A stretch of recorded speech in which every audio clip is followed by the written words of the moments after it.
Sometimes the biggest breakthroughs in technology don't come from some massive, complicated new invention. Nope, they come from a brilliantly simple fix to a microscopic problem. Today, we're going to dive into a research paper from 1988 that did exactly that. It solved a tiny crisis at the crystal level that was literally holding back the future of computing.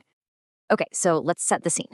It's the 1980s. The tech world is in this massive race to build faster, more powerful, and way more resilient electronics.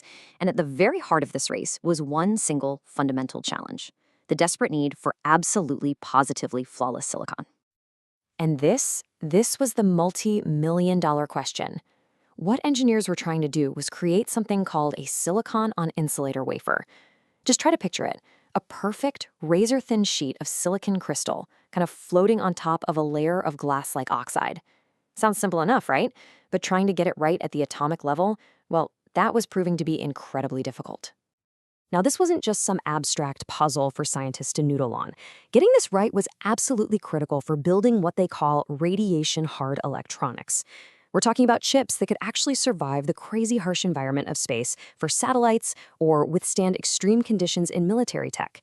The problem was the standard way of making them was creating a total microscopic disaster. And that disaster?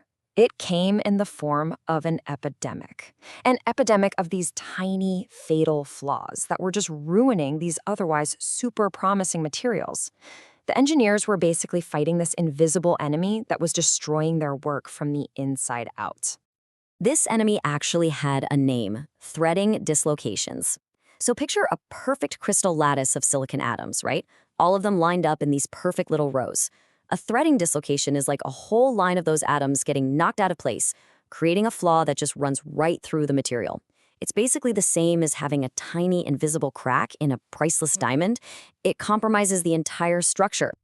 So how bad was this problem really? Well, the number of flaws was just staggering. We're talking about 1 billion.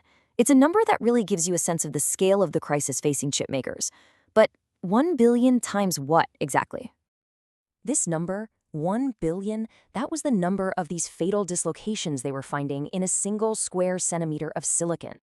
And the standard method for making these things, a process called CMOS, was the problem. It involved blasting the silicon with oxygen ions to create that insulating layer, but that very process was what was causing all of this atomic-level chaos. But this is where our researchers, Hill, Frondorf, and Frondorf, had this moment of pure genius. Instead of trying to fix all the damage after the fact, they asked a totally different question. What if we could stop the damage from ever happening in the first place? And they had this hypothesis built on a really simple, elegant idea. This quote right here gets to the absolute core of their entire paper. They had this theory that the damage wasn't gradual. No, they thought it was catastrophic, that it happened all at once when a certain threshold was crossed. So their thinking was, what if you just never cross that threshold? What if you could add the oxygen, but do it gently enough that you stay below that critical point of no return? So their new process was this gentle, cyclical approach, a huge departure from the old brute force method. First, you implant just a small dose of oxygen, way below that dangerous threshold. Second, you heat the wafer up. That's a process called annealing, and that lets the crystal lattice literally heal itself. And third, you just repeat that cycle over and over again until you've added all the oxygen you need. It's kind of like building with bricks and mortar, instead of just dumping a whole truckload of bricks at the site and hoping for the best. All right, so they had their theory, and they had their new method. The only thing left to do was put it to the test.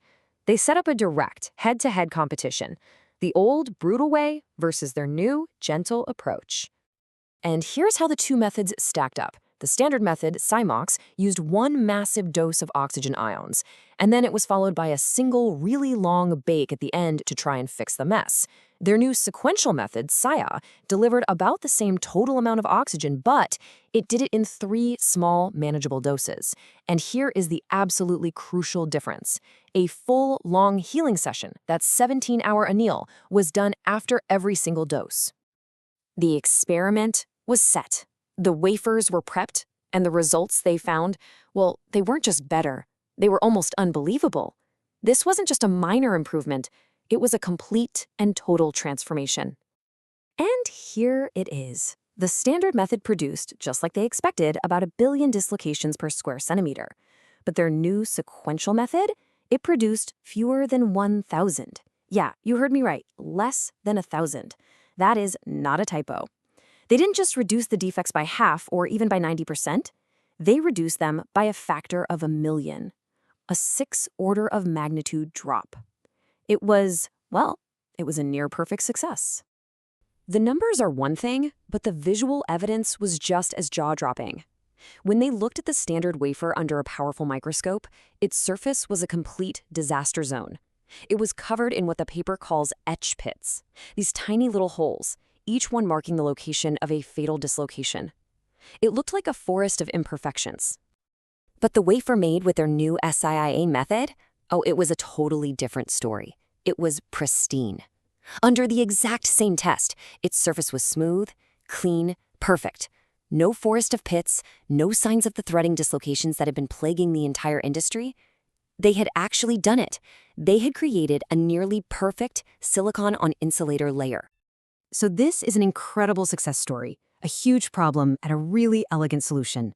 But there's one final fascinating little twist to this story, a lingering scientific mystery. Because as brilliant as their experiment was, the researchers were completely honest in their paper about this one thing. They had proven that their method worked, but they couldn't definitively prove why. The result was undeniable, for sure, but the exact physics behind this amazing healing process, that remained a puzzle. They actually walked through the possibilities right there in the paper. Could it be physical stress on the silicon? Well, they measured it and basically said, unlikely.